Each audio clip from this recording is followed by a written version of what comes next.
Well, as predicted, the US Supreme Court has ruled that former presidents, including Donald J. Trump, are entitled to some degree of immunity from criminal prosecution, dramatically reducing the likelihood that the federal criminal case against Donald Trump on charges that he plotted to stop the transfer of power will proceed before the November election. The court's conservative majority, which Donald Trump created, found 6-3 that presidents were protected from prosecution for official actions that extended to the outer perimeter of his office, but could face charges for unofficial conduct. And this is really the issue, isn't it? Which is unofficial and which is official conduct when it comes to the president of the United States. Certainly when it comes to the disgraced former president, Donald Trump, because, as we know, he is somebody who treads a very fine line between what is official business and what is Trump business, because all decisions made whilst Donald Trump was the president were on Donald Trump's terms to enrich and protect Donald Trump. He's accused of overseeing the effort to subvert the 2020 election, 2 counts of conspiring to obstruct the certification of the election results, conspiring to defraud the government, and conspiring to disenfranchise voters.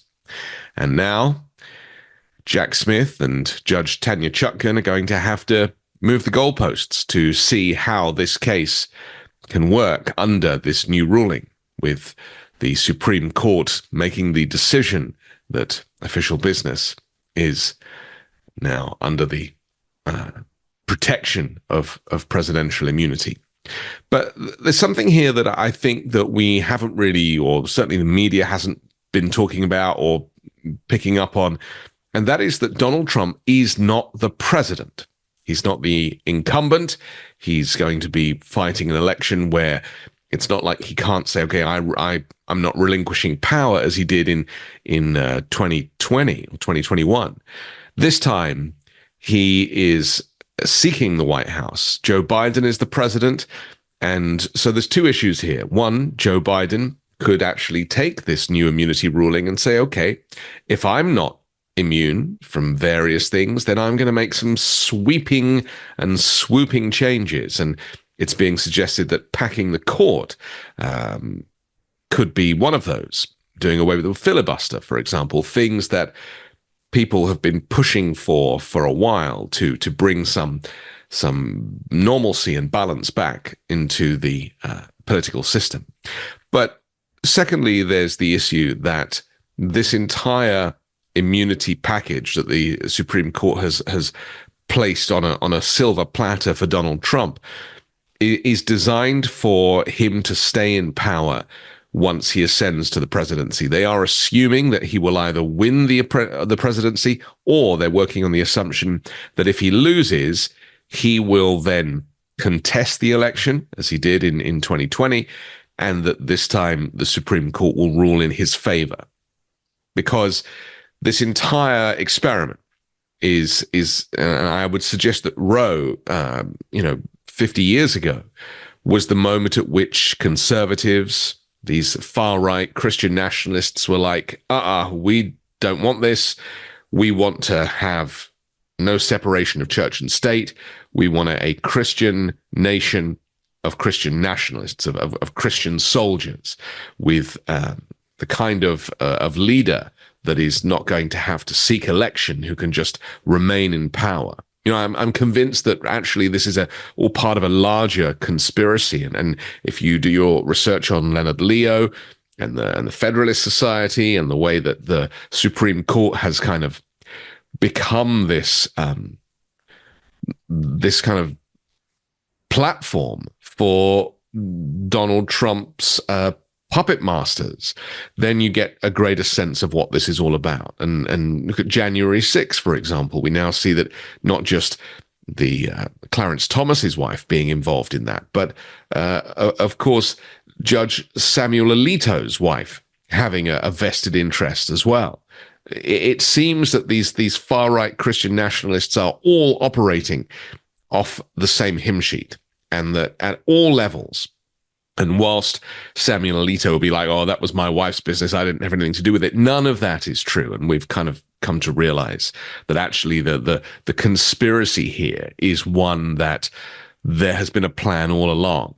Pack the court with far-right Christian nationalists, Neil Gorsuch, Brett Kavanaugh, Amy Coney Barrett, use the power of Donald Trump's presidency to get rid of Roe and to make the, necessary changes for the next presidency. And of course, their plan is, as I say, if he doesn't win, I personally don't think Donald Trump will win. And there's a good chance that actually this ruling, this announcement from the Supreme Court today, on their very last day of hearings, incidentally, this actually could be helpful to Joe Biden and the Democrats, because it is a clear mandate for extremism, a clear mandate for the kind of extremist presidency and kind of dystopian America that these people have been planning for. So they are planning for Donald Trump to either win, or if he loses, to contest the election, and then for them to give him their support. Some people have been saying, oh, well, does that mean that they're in the tank for Trump? It's like, are you kidding me? Like, the Supreme Court, Trump's Supreme Court, because of course he added, 3. So it's 6-3. This court, this conservative or MAGA Republican court, was always in the tank for Donald Trump. Despite what they said at their interviews about Roe being precedent, they were always in the tank for Donald Trump. And there has been this kind of long-term plan to install either Trump or somebody like Trump as their de facto leader going forward. And that's why Project 2025 now makes a lot more sense. This Heritage Foundation document that talks about rebuilding the federal government in Donald Trump's image, or whichever. Interestingly, it's not specific to Trump. It's about whichever kind of far-right Christian nationalist leader is ultimately going to win the presidency by through the election or through them contesting the election. And in fact, Trump was asked just the other day, during the debates, will you accept the results of the election? And his answer is, if they're fair, and if they're basically, if I win, is what he's saying. So Donald Trump has admitted again that if he does not win the election through the traditional means, i.e. through the vote, then he will contest it. And his people, i.e. the Supreme Court and those other puppet masters, will then install him as the leader. This is a political coup. This is not like the coup with the fake electors scheme of 2021. This is a new coup from the inside out, or from the top down. You see, they failed last time. And a lot of us have been predicting that January 6, 2021 was the rehearsal, and that now comes the real event. It's going to happen. And just a couple of days ago, everybody was getting their knickers in a twist about Joe Biden being unwell on the night of the debate and not being on good form. And now people seem to have forgotten that. And then everyone's like, well, how do we help Joe Biden right now? And I think that is the right way to go. Joe Biden is the Democratic candidate. He is the right man for the job. He has more experience in politics, in US politics, than anybody else. And if you look back at kind of old footage, as I've been doing the last 24 hours, you'll see that, he really, the man inside, forget the stutter and the aging process, but the man inside, the brain inside, is very, very smart.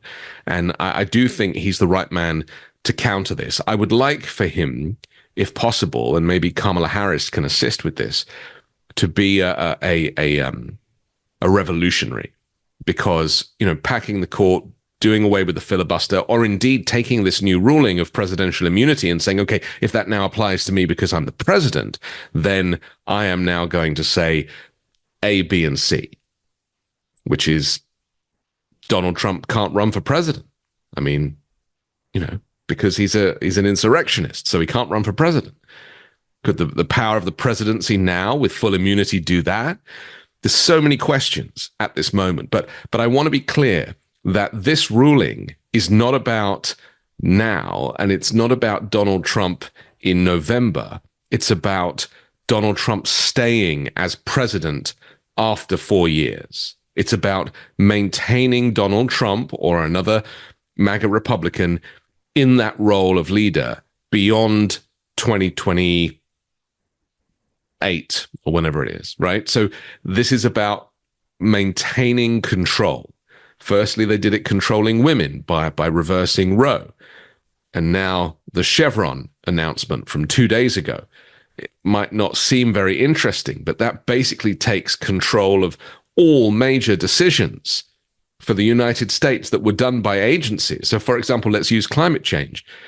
Instead of the Environmental Protection Agency, for example, having jurisdiction over climate change, now the Supreme Court have jurisdiction. So now 6 conservative justices can decide that climate change is not real and that there doesn't have to be any legislation to support it. Meanwhile, Donald Trump posted on his Truth Social platform shortly after the court issued its decision on his immunity case. He said, "Big win for our Constitution and democracy. Proud to be an American." I mean, it's just so blatant. All of this was the plan. This was all joined up. The justices working for Trump, Trump waiting for the decision that he knew was coming. In dissent, Justice Sotomayor said, the president is now a king above the law.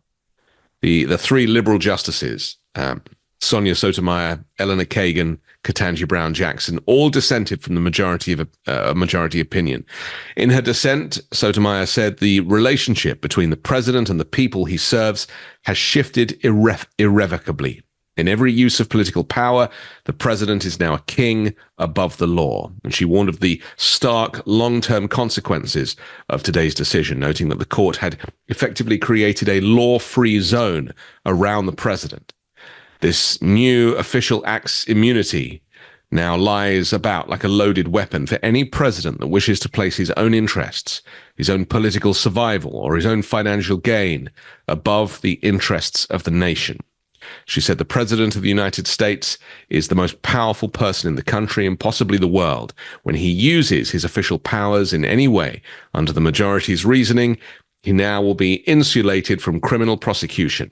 Orders the Navy's SEAL Team 6 to assassinate a political rival, immune. Organizes a military coup to hold on to power, immune. Organizes or takes a bribe in exchange for a pardon, immune. Immune, immune, immune. The US Supreme Court has overturned one of its own most important precedents this week, the Chevron doctrine that for the past 40 years has guided the work of federal government in critical areas of public life, from food and drug safety to environmental protection. So think about that now. You have this opinion, which has been on statute since 1984, which requires the courts to defer to the knowledge of government experts in their reasonable interpretation of ambiguous laws. Expertise now has been thrown out in favor of judges making decisions about things that they know nothing about. This is massive, and whilst it might not sound, particularly interesting, it is so essential to understand the history of the Chevron doctrine. And so we find ourselves in a constitutional crisis, a place where an election is looming and decisions about how to fight this election are now on everybody's minds. I hope that people have got over the Joe Biden debate debacle. I think that his performance the day after at a rally was so energized. I made another video about why I think he was the way he was on the night of the debate, and just to kind of sum up, the debate environment, the TV studio is not a natural environment for Joe Biden. He's much more comfortable on the rally stage. He's much more comfortable on the stage at the State of the Union address. The TV studio is a very unnatural kind of fake environment, and he is not a fake. He's a real person. And the reason Donald Trump does better in that studio environment is because he is a fake, and everything about him is faked. He is a made for television president. He lied. Well, he didn't not lie. Every single answer he gave was false and should have been fact-checked in real time. And so hopefully now people are starting to realize that Donald Trump just lied his way through that debate, and Joe Biden, whilst he was not on top form, at least he kind of held the truth close to his heart. So it is a momentous and historic day today that the Supreme Court have even suggested that the president or a former president is immune from prosecution for his actions, his official actions. It is mindless. It is senseless. But this is what we have to understand is now normal in the United States, because the Supreme Court is bought and paid for. And we can look to those. I mean, I mentioned Leonard Leo, but, Harlan Crow, as we know, with him whining and dining Clarence Thomas. It is not the court you thought it was. And if you thought, as many of my legal colleagues did, that the court would do the right thing, those days are over. And, I stand by my predictions that this court is very much Donald Trump's personal legal firm. And that's the way it's going to go. So now the strategy needs to be, how do you deal with Donald Trump when he goes to the Supreme Court to fight the loss of his, planned election win in November? Because I don't believe Donald Trump can win. I don't believe he's as popular as he claims he is. He can't even get a rally crowd together. And yet he is now like a Trojan horse from the inside. He has set the wheels in motion for courts at every level. We're seeing it with in Florida with Judge Eileen Cannon. These are the people who are Donald Trump's soldiers. But they just happen to be judges. And all of this has been done by design. And there are a whole lot of people involved in making this, building this empire for Donald Trump from the inside. So, none of this is coincidence. This is a conceived plan to rebuild the federal government and to maintain MAGA Republican rule forever. Because if Donald Trump is to win in November, you will never get a free vote ever again. I'm Anthony Davis. You can catch me on the 5 Minute News YouTube channel and podcast, on Wednesdays co-hosting Uncovered, and on Sunday on The Weekend Show with MeidasTouch. Love this video? Make sure you stay up to date on the latest breaking news and all things Midas by signing up to the MeidasTouch newsletter at MeidasTouch.com/newsletter.